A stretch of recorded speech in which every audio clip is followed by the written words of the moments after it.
And then my wife would say to me, well, do I have to wake up every morning and you're never in the bed beside me? You mean serving God means I never wake up with my husband beside me? That's how she looked at it. See? I tell you, I found a solution, but I'm just saying, there's stuff you got to deal with when you say you're going to be dedicated. When I went away for 40 days, we had to deal with the renewing the contract on that building that we had the church in, and they couldn't sign the contract till after I got out the 40 days. We could have possibly lost the building.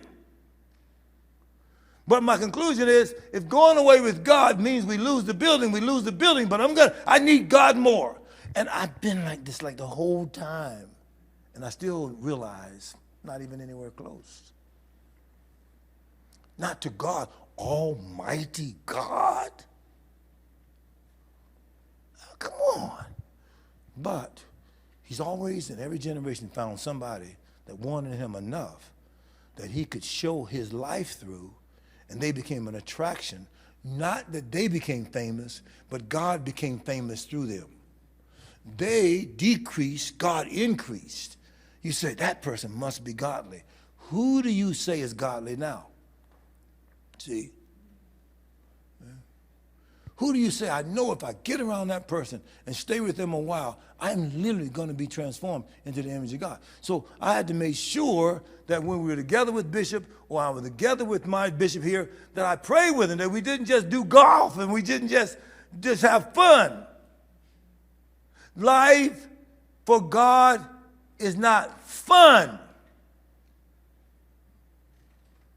That's not what it's about. It's only 80 years for eternity that you're going to get the rewards for just doing what you already in your heart know you should be doing, and that's being all out for God. I don't even know very many people that's like that. Of the leaders I know, I wouldn't. Now, this is a strong statement. They can get the tape if they're making one. If they don't, I don't care. You'll hear it. I wouldn't want my son or daughters to be interns on 99% of the major leaders I know in Christianity. I wouldn't want them to be interns. We get these kids to be interns over people that's famous, over people that is authors, over people that, and we said our kids should be there because they can become better in computers. They can be better in math. Hey, look, this particular bishop that just left me, he's a professor of math at Howard University. He had students that never failed, never passed one math test. And they were in their senior year to graduate. And they came to him and asked him, would you at least give me a D because I'm graduating? You mean you want me to pass you even though you failed every test so you can graduate? You didn't see studying some so you could pass the test and make a D. You want me to lie about your capability so you can pass. They said, well, yeah. And then he told him, I'm not going to do that. Now, what he has to be concerned about, I was talking with another son, Dr. James Leake. He says, when you are a professor in a university and a number of your students fail, it puts a taint, a dark spot on the university. Why do you have so many students that are failing in your school? Who is this professor? Why can't he teach better? In other words, instead of the student being responsible for his behavior and study and all that, the teacher got to be concerned. So you know what that student said? He said, well, I'm going to go talk to the dean of the School of Math. Entitlement. No, the one person you can be entitled around is the Creator. But he gives you the preconditions for your entitlement. He's not going to pass you if you fail living for God. So let me just ask you this. What kind of grade are you going to get with God when your time is up? Based on what you know in Scripture, what it says, based on the standard. You can't think of anybody, whether it's the patriarchs or the high priest or the minor priest, they all sacrifice, And guess what happened also? They killed. I want to say, they got killed. I want to say, is there a theology of teaching without suffering in the Bible? Is there anything? Now, this is my prayer. I can't say it's totally an erroneous prayer, but I don't see that God has answered it. And here it is right here. God, let me obey you by revelation, not by tribulation. In other words, give me the insight I need, and I'm going to do that, and don't make me have to go through suffering. And then the word looms at me. Through much tribulation shall you enter into the kingdom. I'm asking for something that is not a passageway to the reality of God. The tribulation is what perfects you in the process of your development in God.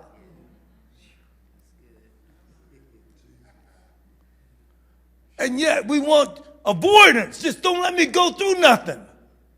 Then how could you lead for me? Because it looks like there are wars after you even die. And you're in the next life. It looks like now you got to fight vitally spirits, principalities, powers, mights, dominions.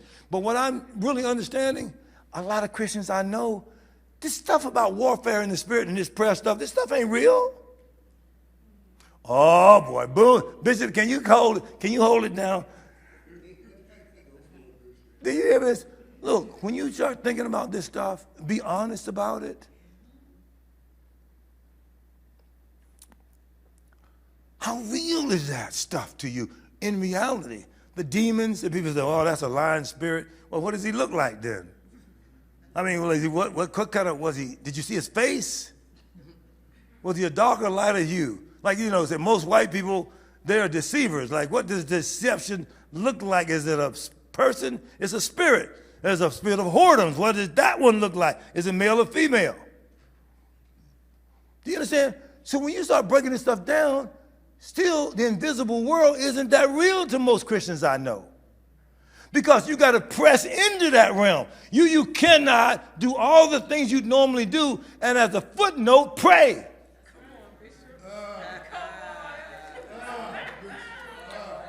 Stuff ain't real to you. See, so I get up, I'm upset with myself. So like, look, I can say, you know, the word says, can you not watch with me 1 hour? So then it comes to be clear. So 1 hour is good enough, huh? Right? So I'm doing the read through, man. Okay, so, I don't know what God is going to say about this, but I'm finished reading through the Bible for the year right now. So what's the answer to that? So that's good enough, huh? So what? So you don't have to read any more for the rest of the year. So you can just like do a Selah. So you said to read through, so you finish early so that, okay, now I can take a Selah now. I don't need the word anymore. I already read it through for this year. Nonsense. You are not serious, Boone. I don't want to not be serious and be this close to heaven chronologically.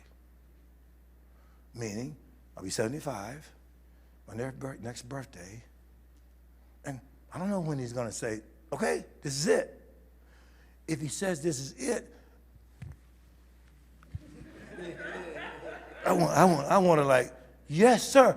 Everything I knew I should do, I've done it all. I don't know nothing else. I didn't know. Now, to this point, I don't, but I'm seeking. So now I'm caught right now between a decision I got to make by tomorrow, and that's whether I'm going to go to South Africa in July and August for a month. And I got the schedule. I let Bishop Hunt look at it. I let Ziggy Blender look at it. I let Eileen look at the schedule. So it says, you know, a couple things. It says undecided yet. You know, the people that the request has been made, they're not decided yet. See? Huh? Unconfirmed, see? So now, am I going to base my going to South Africa on the schedule or on the assignment? Now, just let's deal with this, because you got to deal with it too. You know, I'm just saying. So I go to South Africa, I'll go a month. So now, all the bills that I would have if I was here still going to exist in South Africa. So then, am I going to take anybody with me? Or are you going to be like a bishop that travels alone? I can't find that in the New Testament. Paul, always Peter, all of them traveled together as a team. It was team men. So that means, do you have the money? You got to pay for hotels. You got to pay for food. You got to pay for travel. And you got to make sure all them bills back here are taken care of. And you got the assignment. And the people, some of the people, like this place called Murphy's in Cape Town, where Dean Costa's at. Mitchell's. So you got potentially trash dumps. You got potentially orphanages. You got poor people. So I got these ghetto guys that in the bowling center with me that I asked, do you want to go to South Africa with me? And I figured, I need to ask these guys that because they need to know that there's people way worse off than what they've been through. You know, but they don't get me wrong, they're rich ghetto. They loaded, with the gold teeth and everything. And this guy got a girlfriend that don't like the gold teeth, so he took him out for her. It really is something. But if you're not used to hanging in that world, it's it. And the guy is coming. But he said, I'd love to go to South Africa with you. And that kind of excited me, And then his brother said, well, you're going to ask me too? Can I go too? Well, I haven't wait a minute. So I want to show them a garbage dump. I want to show them a shanty. I want them to see that they might could handle an orphan. Look, one of them just bowling against each other just won $40,000 that night bowling. Another one, I'm just going to say it because it really is true, but one of the guys that is with, who's the guy, the drummer, drumline? Nick Cannon, got a show, and I won't call the guy out, but the guy that's with him, a partner in that show with him, has lost $150,000 bowling. So look, what would $150,000 do? Look, they're playing with the money. They come to the league. They found out, and this is what one of them said to me. Said, Bishop, man, bowling has saved my life.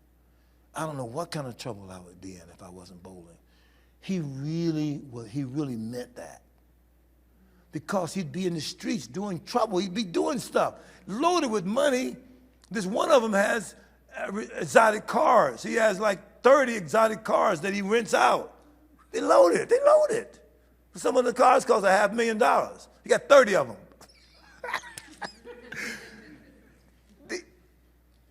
It says when you have money and you spend it and it's not for the cause of God, the money has no redemptive value and perishes while you spend it.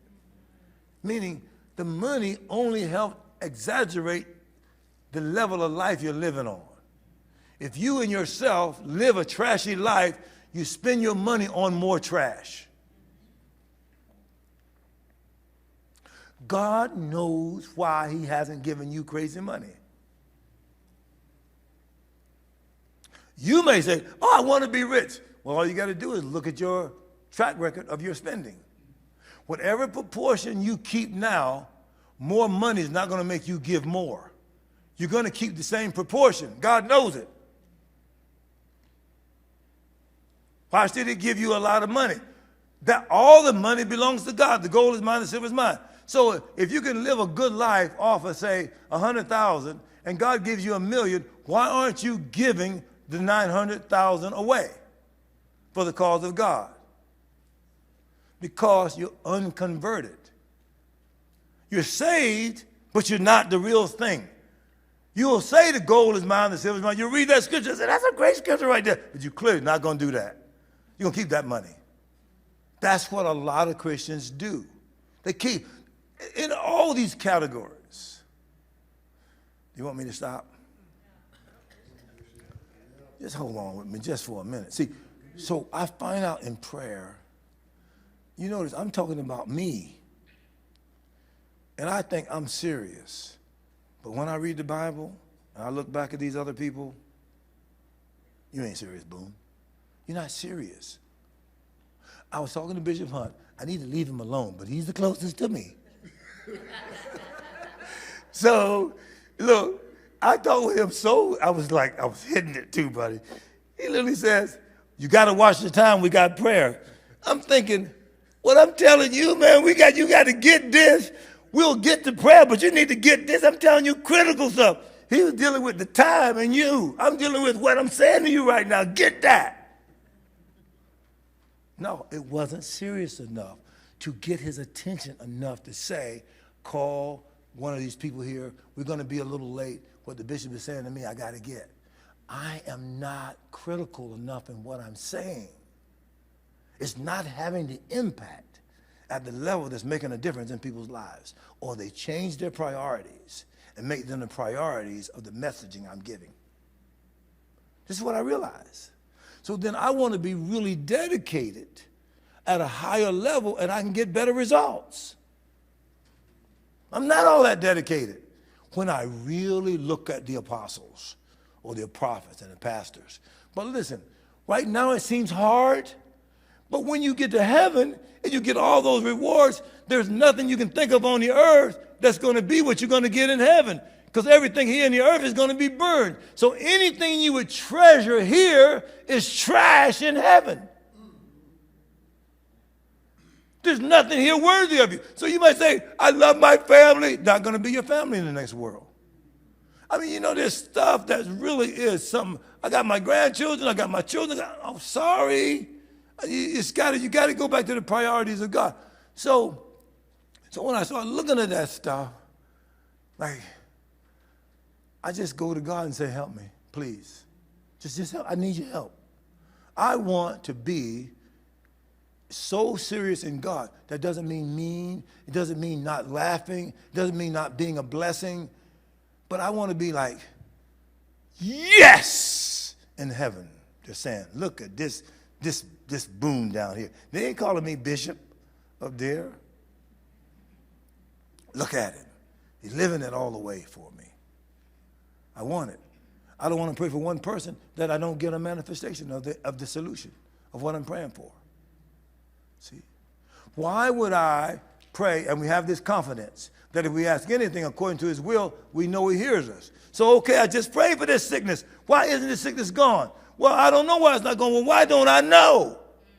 Does God know? Yes, he knows. Well, why can't he tell me? Why don't he tell me? Something is going on, and it's not with God. If I don't be exclusively and seriously honest with God like that, he's not going to tell me. If I just go on from there and say, that's okay, I prayed.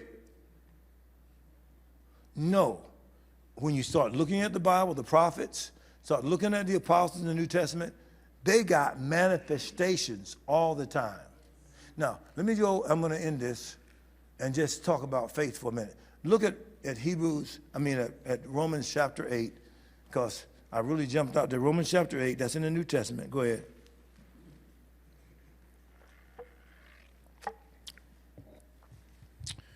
So, I don't ever say, God, can you ease up on me a little bit? I just say thank you. Thank you for letting me see myself in a real way. Because otherwise, I'll take all these compliments that I get from people. You know, do you know I can actually hang around people that would give me compliments almost all the time, and I would just like blow up with the compliments. You know, it would be nonsense.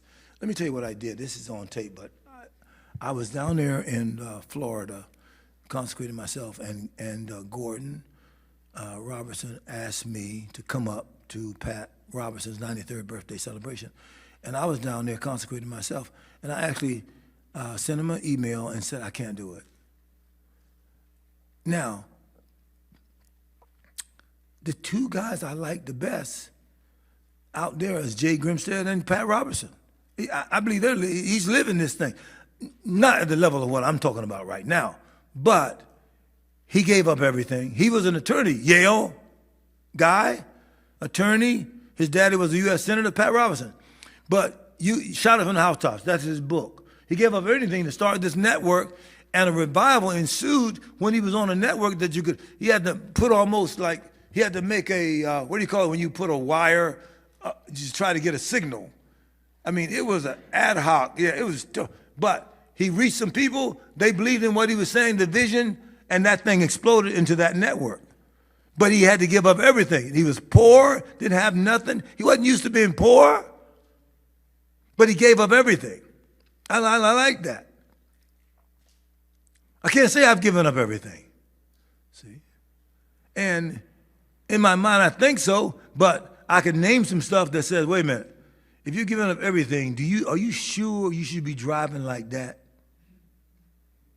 You see what I'm saying? I mean, I could look, I don't talk around me on it. See, what does this cost? See? Look at your house. It's a jank. Not to me. I could see like one like way more serious than that one. But is that what God wants? Or is that just what I want?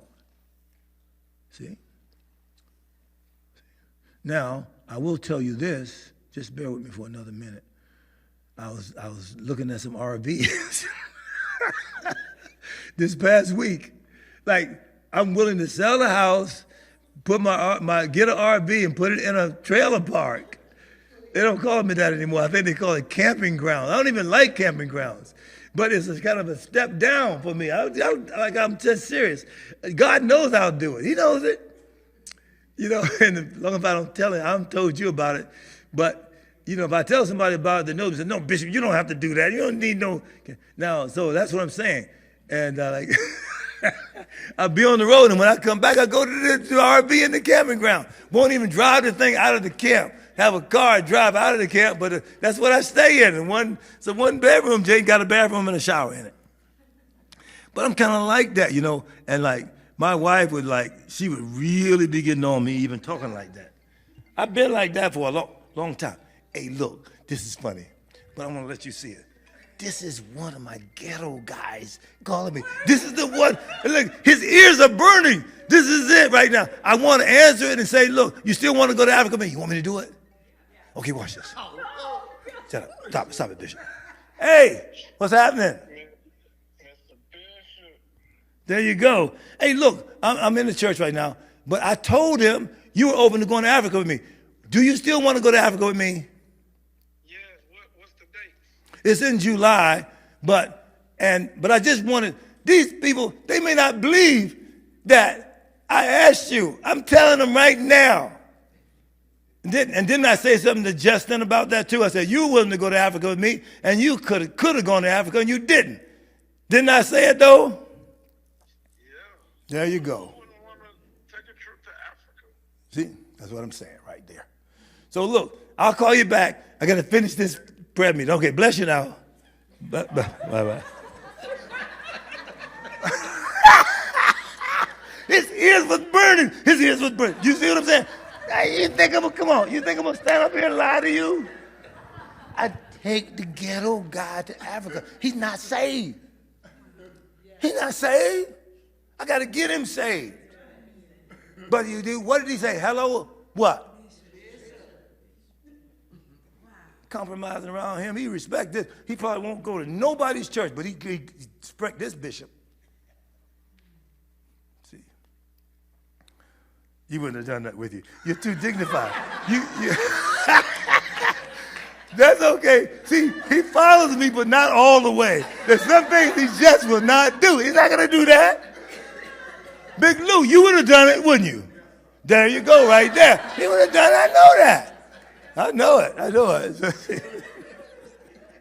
Oh, my Father. I'm just saying, man. But we got to shake the earth. You see that? I'm broken all up in my heart now. I can start like crying over it. But we do have to impact the earth. We got to impact the earth. I can't let nobody come around me and I have no effect on them. I don't care if it's in a bowling alley. I don't care where it's at. Somebody got to be impacted by the life I'm living for God. I don't care. You're saved or a sinner. You got to be impacted by the life I'm living. And then I got to keep growing because I'm not living it good enough. And that'll keep me humble. Keep growing. See? I'll get a pagan to take over a whole orphanage. You guys take care of this orphanage. I want you to pay for all this place right over here in this shanty right here. You take care of all of this. Now, that won't get you saved, but just go ahead and take care of it now. You ready to give your life to Jesus right now? Well, I don't know. That means I got to stop gambling. You know, they're like that. So I talk with them, about living it the right way. And then I asked my son, Justin, if I could come down there and talk for 5 minutes in that club. Hey, do you know any clubs around here? You know this club called Revel? You know it, Revel? You know it. You been in there? You mean you hang out in clubs? Oh. No, he knows it. But O'Neill's been there. But the point is about it, this guy helped popularize that club. So I asked Justin, could I come in there, my youngest son, and talk for 5 minutes to him?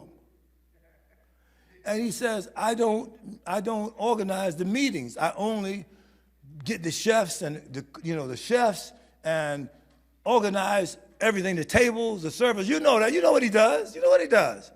So I never been in there. I don't know. I said, would you let me talk to him for 5 minutes? And he says, I'll ask him. So he hasn't asked. So then I didn't know. I asked this guy right here. I said, have you heard of a club or a place called Levels? He said, yeah, that's a club. He says, I'm Mr. Revel. I'm the one that made that club popular. I said, well, you know a guy named Justin. He said, Justin is my best friend. I said, oh, goodness. And then, so he called up Justin and me and put us on a 3-way call. And then I asked him, I told him, I said, now I asked Justin if I can get 5 minutes. And he said, well, that would cause quite a stir. He said, but maybe you can do it at the end of it. So at the end of the club, when it closes, he's thinking of a way we can get it done.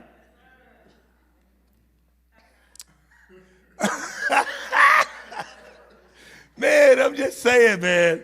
Like, I'm not quite out of control yet. But if my wife would tame me down some. But I gotta hit it now. You understand? Before I get old and just creeping around and can't hardly, I don't know if that's gonna happen. I might get killed before that happens. You know, doing the work. But I'm not gonna, okay, don't get offended. But I'm not gonna be sitting around. I'm not gonna do that. I'm not gonna sit around and be comfortable leaning to the side with my joint. I got a bad joint. But leaning to the side, I've always talked to you about that. My ghetto still kind of hangs on, but I'm going to the nations. I'm going to hit it, and I'll go to inner cities. I'm going to hit it. I'm going to hit it. So I'm not satisfied with the level I'm living on right now. So I want to encourage you in your prayer time to live. Let me just read this. I said I was going to turn to it, and Bishop, so we didn't make the 15 minutes. I went a little longer. But look what it says. It says in verse 17, 8:17, for if children and heirs of God and joint heirs with Jesus Christ, look at this, if so be that we suffer with him, that we may be also glorified together. Now how are you going to talk about me being glorified with you, Jesus? You mean I'm going to be glorified with you if you take the suffering. That means if you don't do everything you want to do, and if you don't do everything you're comfortable about doing, if you don't do everything that you just humanly can do, and you select the things that are not necessarily comfortable, that are not necessarily you get affirmation and credit for, only to please God. Your heir. Because Jesus said he did always those things which please his Father. So we're called to do all those things which please Jesus. I don't want to please anybody else.